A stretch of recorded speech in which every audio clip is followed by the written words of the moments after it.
All right, guys and girls, we are back. Welcome into the emergency department. We are here. I am the physiotherapist. I'm not a doctor. We're ready to go through the injuries that were this week at High Point. We don't have, obviously, all the updates heading into RedBud yet. We're a week out from that. This weekend's a weekend off. So we're just doing a quick update from what we know from High Point and what we know about some recoveries that have come out this week, or some not going well recoveries that have come out this week. So let's jump straight into this emergency department. The emergency department.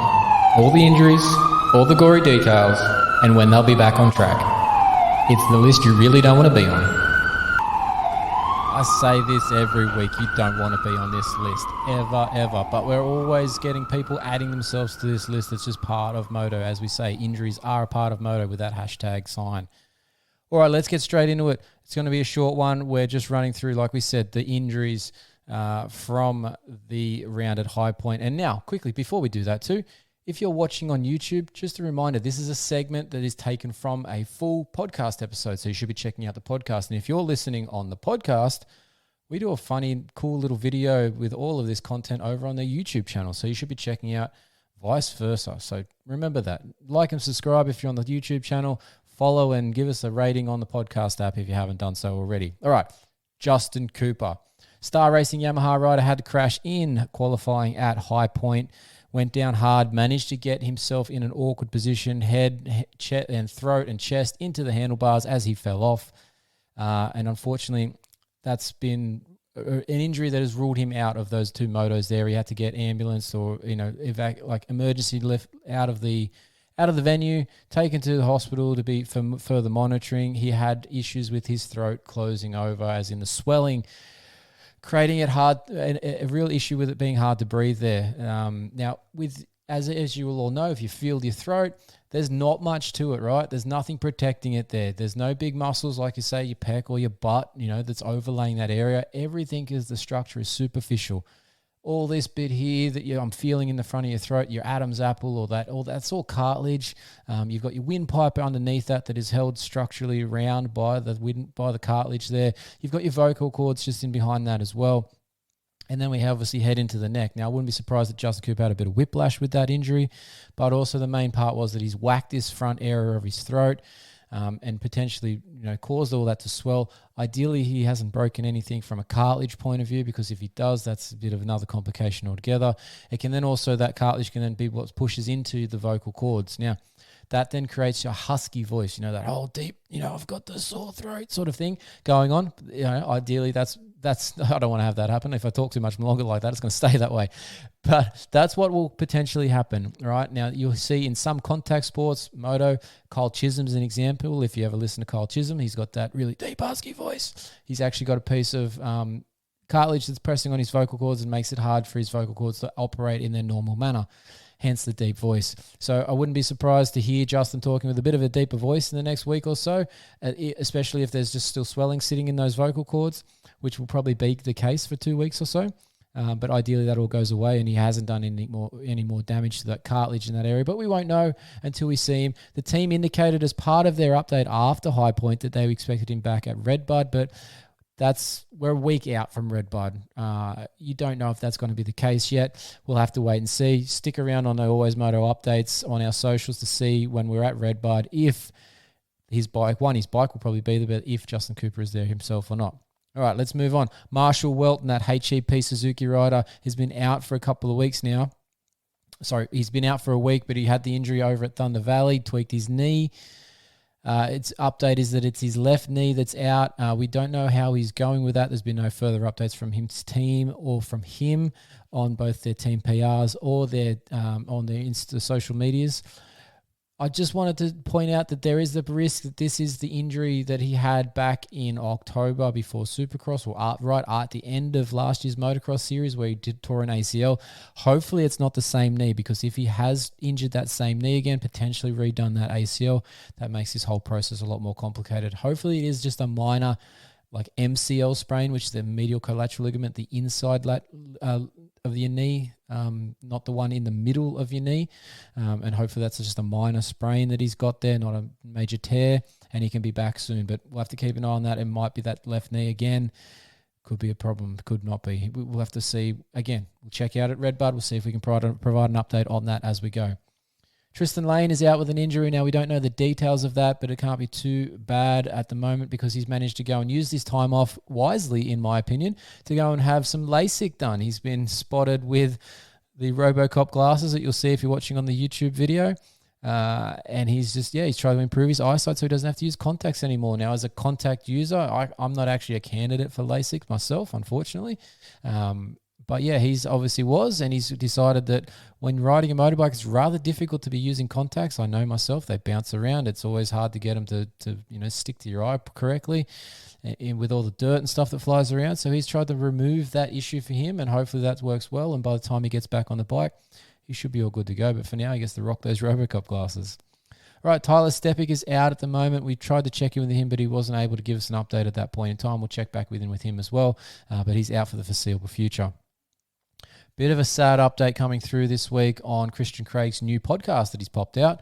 Unfortunately, as we know, we've talked about it before on the show here. He had that dislocated hip and broken elbow at Glendale Supercross a few months back now, about 2 months back. And he, unfortunately, his hip side of things seems to be all good. We spoke about a few of these things as well. If you haven't already noticed, I've been interviewed by MX Vice this week, so go and check out that podcast. It's their Between the Races podcast with David Hogan. That's me. But we've talked about a lot of these things over there. But we talk about Christian Craig, his hip, it was okay. It seemed to have come in and gone out without any other damage, so it seems to be fine. But unfortunately, the elbow itself, as per Christian's update, it hasn't healed, and he's had to redo that entire surgery process again, which basically restarts the clock. So that 6 weeks of healing that he was supposedly getting through is back to zero. So that 6 weeks on the elbow is the minimum that he has to now go through again before that bone is actually healed. If it works well this time, which we'll have to wait and see, I'm sure he's going to have a bit more of a few more issues with that this time around because of the extra work that will have to have gone into it. So yeah, we'll have to see. It'll be a minimum 6 weeks before he can sort of get out and start using it. It'll probably be 3 or 4 after that before he can actually be doing regular, activities in the gym, and potentially sort of another couple of weeks before he's back on the bike. So I dare say that's his season done and dusted, unfortunately, for 2023 for Christian Craig. But he's back with Husky for next year, for 2024. Ideally, he will be ready to go by that starting point in October, at worst November, for the preseason side of things. But we'll have to watch this space and make sure that elbow actually heals this second time around. We talk about it all the time. Everybody runs into these surgeries to think these things are going to get them back on the bike quicker. It's not always the case. Unfortunately, the surgeries, in many cases it's needed. It has to be done because that's the only way that bone will repair. But there's always a risk that comes along with surgery. Sometimes it's infection. Sometimes it's just that the procedure doesn't work. Sometimes you react to the actual stainless surgical steel that they insert. I myself had that issue once where the screws that were placed into my scaphoid just meant that nothing actually healed around that screw. I was somewhat resistant to the stainless steel, and I had to take it out and put a bone graft in there and wait. I had to wait the time. Not everybody has a great outcome with a surgery. It's just not always in the cards. Now, we talk about the surgery risks and the infection side of things. Justin Barcia has put out another update. Justin's been doing really good updates from this collarbone, excuse me, and shoulder issues that he's had since that crash in Nashville. As we spoke about, or you might have seen on the social medias, I'm not sure if we spoke about this one on our last show, but he had an issue where he re-broke that collarbone, had to get it replated again. He's since had he said he's had some blood cultures done, which is just some blood tests, and he actually had an infection in there. So that might have been why that initial plate didn't heal well. The bone might have been an infection, and then that would have then, like I just said about the surgical steel, not allowing the body to heal around it, that might have prevented it from the infection side of things. So he's all clear of that apparently now. He's on the road to recovery, but he will have about a 4-week period now on top of the 2 that he's had since that redo surgery to actually, allow him to recover properly.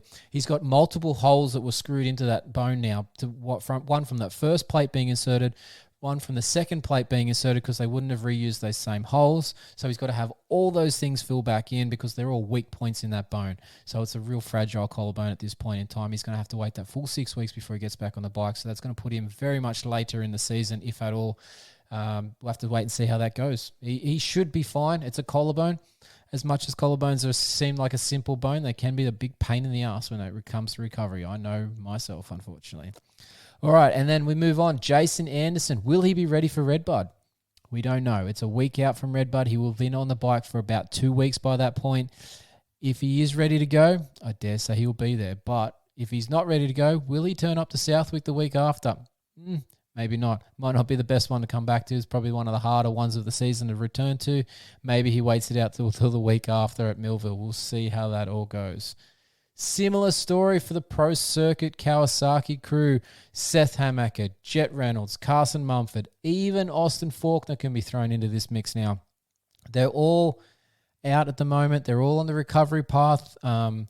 Jett and Carson have obviously just been out for that 1 week after their crashes at Thunder Valley. Ideally, they were just on a bit of a concussion protocol watch. Nothing has been spoken about from that, but that's my insider sort of watch on these things just from watching the coverage and how they went down. I would say that's what's going on for them. Along with some other bumps and bruises, they had some pretty nasty falls. But Seth Hammaker has been working his way back. He should be back at RedBud, but we don't know for sure just yet. That won't be announced till next week. And Austin Forkner's been back on the bike for a few weeks as well. Will he be ready just yet? Maybe. Maybe he's like a Millville. Maybe he's the one that comes back just after the Loretta Lynn's break. We'll have to wait and see how it all plays out. But those 4 guys, they'll be back here very soon. TLD Gas's Pierce Brown. He's another one that's maybe on that list for RedBud. Maybe not. We won't know till a few days beforehand. Just the same as the Kawasaki guys. The other one that's a possible in this window here for exactly the same reasons. Star Racing Yamaha's Stilez Robertson. He's been off the bike with a leg fracture since Supercross. He's been back on the bike for a little while now. About 2 weeks ago, he's on his Instagram page was doing 20-minute motos on a turn track. So ideally now, in the last 2 weeks, he's probably been on a full track doing jumps and everything.